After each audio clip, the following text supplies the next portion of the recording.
crews are continuing to clean up the wreckage left behind by the train derailment in Stillwater County. The derailment happened yesterday morning when the Yellowstone River twin bridges collapsed, causing 10 train cars to fall full of asphalt and sulfur to crash into the Yellowstone River. MRL says both substances solidify rapidly when exposed to cooler temperatures. Asphalt, typically used for laying roads, does have some oil components to it. Sulfur is used in all kinds of things, including food, but exposure to it does cause some health risks, which is partly why cleaning up this mess is so important. Now, tonight, our Matti Olson is tracking those concerns regarding the drinking water. But first, let's send things out to Ren Wadsworth, who was on the ground when the governor arrived today. That's right, Colton. Cleanup crews from several state and county agencies are working right now to make sure the scene behind me is taken care of swiftly. Now, that initial derailment happened yesterday around 6 in the morning, and crews have been working since then to not only get the area cleaned up, but also keep people up to date with what they know. Governor Gianforte held a press conference after being debriefed today, saying that we were very fortunate in this case, as the cars holding highly toxic material were not breached during this incident. He says everyone has been working efficiently and effectively to respond to the derailment. Since yesterday morning, the state has been working alongside our local partners and Montana Rail Link to get after this, to first assess the situation and then to put a plan together to get it cleaned up. After the bridge collapse, as I mentioned, DES was on site by 8 a.m. First to assess the situation, coordinate all the response efforts, deploy the necessary resources, and to communicate with the public so everybody knew exactly what was going on. During the press conference, the president of Montana Rail Link was also on hand to answer questions.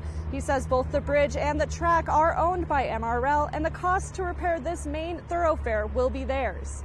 He also says the bridge was last inspected in May, and ultrasonic testing of the railroad track was done within the last 2 months. Now, there are some efforts in the work to reroute trains that usually use this pass through the High Line. At this point, though, MRL says there's no way of knowing what the economic impact of this incident may be. Live in Reed Point, I'm Ren Wadsworth. Back to you, Colton. All right, thank you very much, Ren. In addition to the governor providing more updates, Montana Rail Link also released a statement today discussing where they are at with the recovery efforts.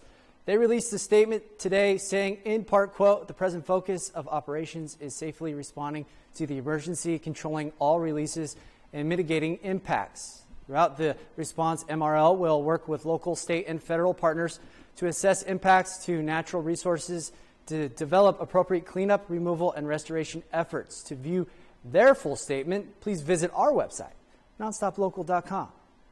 Now, during the governor's press conference, we also received some information on the water contamination concerns in the Yellowstone River as the contents from the derailment were investigated. Our Matti Olson brings us the latest information here. Matti, she told us yesterday indicated the substances in the water were not causing a major concern for authorities. Today, the governor says primarily water samples taken are coming back safe. I'm encouraged that preliminary water samples have all come back negative, which is encouraging, although that testing continues. Of the 10 cars that ended up in the water, 6 were asphalt tankers, 3 holding molten sulfur, and 1 hopper car had scrap metal. According to Montana Rail Link, the chemical substances solidify in colder temperatures, limiting the potential for an impact downstream. Out of precaution, cities such as Laurel and Billings stopped pulling water from the Yellowstone River and told citizens to conserve water. A few hours later, the water treatment plants resumed operation as normal. Rich Caldera with Stillwater County Fire said while the situation was developing, they took every possible action to mitigate a larger impact. We still took all the efforts to notify all of our public users downstream to put them on notice that we did have an event and there could potentially be something there. But right away, the systems in place started monitoring those potential releases.